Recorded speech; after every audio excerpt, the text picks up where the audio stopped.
أعوذ بالله من الشيطان الرجيم بسم الله الرحمن الرحيم يا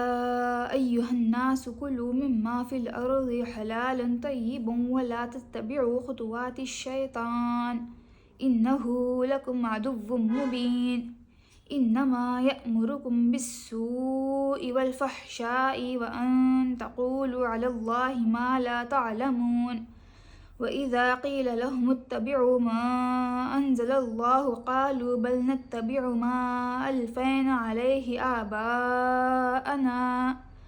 أولو كان آباؤهم لا يعقلون شيئا ولا يهتدون ومثل الذين كفروا كمثل الذي ينعق بما لا يسمع إلا دعاء ونداء صم بكم عمي فهم لا يعقلون يا أيها الذين آمنوا كلوا من طيبات ما رزقناكم واشكروا لله إن كنتم إياه تعبدون.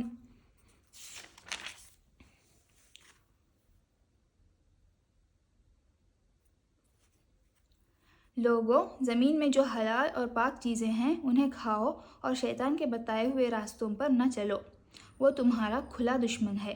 تمہیں بدی اور فحش کا حکم دیتا ہے اور یہ سکھاتا ہے کہ تم اللہ کے نام پر وہ باتیں کہو جن کے متعلق تمہیں علم نہیں ہے کہ وہ اللہ نے فرمائی ہیں۔ ان سے جب کہا جاتا ہے کہ اللہ نے جو احکام نازل کیے ہیں ان کی پیروی کرو، تو جواب دیتے ہیں کہ ہم تو اسی طریقے کی پیروی کریں گے جس پر ہم نے اپنے باپ دادا کو پایا ہے۔ اچھا، اگر ان کے باپ دادا نے عقل سے کچھ بھی کام نہ لیا ہو اور وہ راہ راست نہ پائی ہو تو کیا پھر بھی یہ انہی کی پیروی کیے چلے جائیں گے؟ یہ لوگ جنہوں نے خدا کے بتائے ہوئے طریقے پر چلنے سے انکار کر دیا، ان کی حالت بالکل ایسی ہے جیسے چرواہا جانوروں کو پکارتا ہے اور وہ ہانک پکار کی صدا کے سوا کچھ نہیں سنتے۔ یہ بہرے ہیں، گونگے ہیں، اندھے ہیں، اس لیے کوئی بات ان کی سمجھ میں نہیں آتی۔ اے لوگو جو ایمان لائے ہو، اگر تم حقیقت میں اللہ ہی کی بندگی کرنے والے ہو تو جو پاک چیزیں ہم نے تمہیں بخشی ہیں انہیں بے تکلف کھاؤ اور اللہ کا شکر ادا کرو۔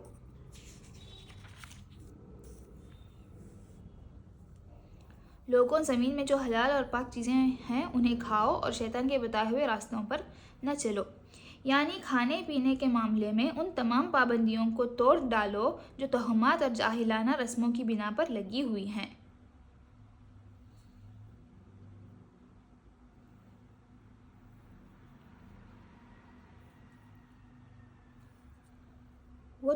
شیطان تمہارا کھلا دشمن ہے، تمہیں بدی اور فحش کا حکم دیتا ہے اور یہ سکھاتا ہے کہ تم اللہ کے نام پر وہ باتیں کہو جن کے متعلق تمہیں علم نہیں ہے کہ وہ اللہ نے فرمائی ہیں، یعنی ان وہمی رسموں اور پابندیوں کے متعلق یہ خیال کہ یہ سب مذہبی امور ہیں جو خدا کی طرف سے تسلیم کیے گئے ہیں، دراصل شیطانی اغوا کا کرشمہ ہے، اس لیے کہ فی الواقع ان کے من جانب اللہ ہونے کی کوئی سند موجود نہیں ہے۔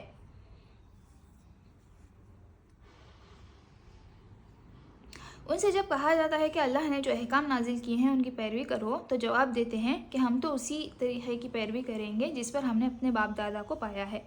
یعنی ان پابندیوں کے لیے ان کے پاس کوئی سند اور کوئی حجت اس کے سوا نہیں کہ باپ دادا سے یوں ہی ہوتا چلا آیا ہے۔ نادان سمجھتے ہیں کہ کسی طریقے کی پیروی کے لیے یہ حجت بالکل کافی ہے۔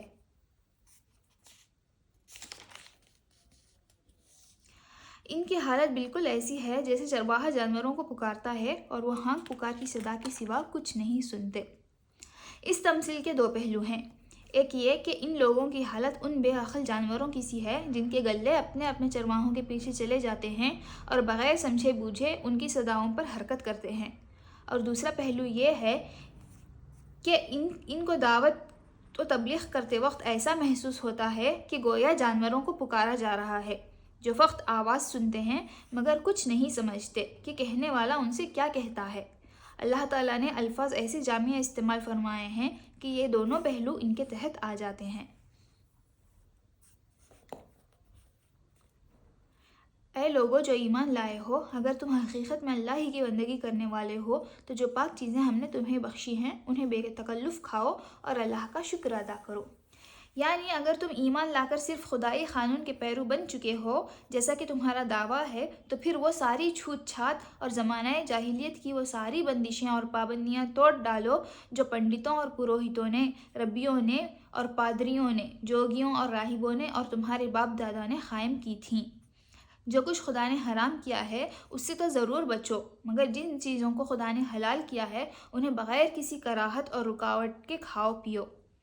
اسی مضمون کی طرف نبی صلی اللہ علیہ وسلم کی وہ حدیث بھی اشارہ کرتی ہے جس میں آپ صلی اللہ علیہ وسلم نے فرمایا، من صلی صلاتنا واستقبل قبلتنا واکل ذبیحتنا فذلک المسلم، یعنی جس نے وہی نماز پڑھی جو ہم پڑھتے ہیں اور اسی قبلے کی طرف رخ کیا جس کی طرف ہم رخ کرتے ہیں اور ہمارے ذبیحے کو کھایا، وہ مسلمان ہے۔ مطلب یہ ہے کہ نماز پڑھنے اور قبلے کی طرف رخ کرنے کے باوجود ایک شخص اس وقت تک اسلام میں پوری طرح جذب نہیں ہوتا جب تک کہ وہ کھانے پینے کے معاملے میں پچھلی جاہلیت کی پابندیوں کو توڑ نہ دے اور ان تہمات کی بندشوں سے آزاد نہ ہو جائے جو اہل جاہلیت نے قائم کر رکھی تھیں، کیونکہ اس کا ان پابندیوں پر قائم رہنا اس بات کی علامت ہے کہ ابھی تک اس کی رگ و پے میں جاہلیت کا زہر موجود ہے۔ صدق اللہ العلی العظیم و صدق رسولہ النبی الکریم۔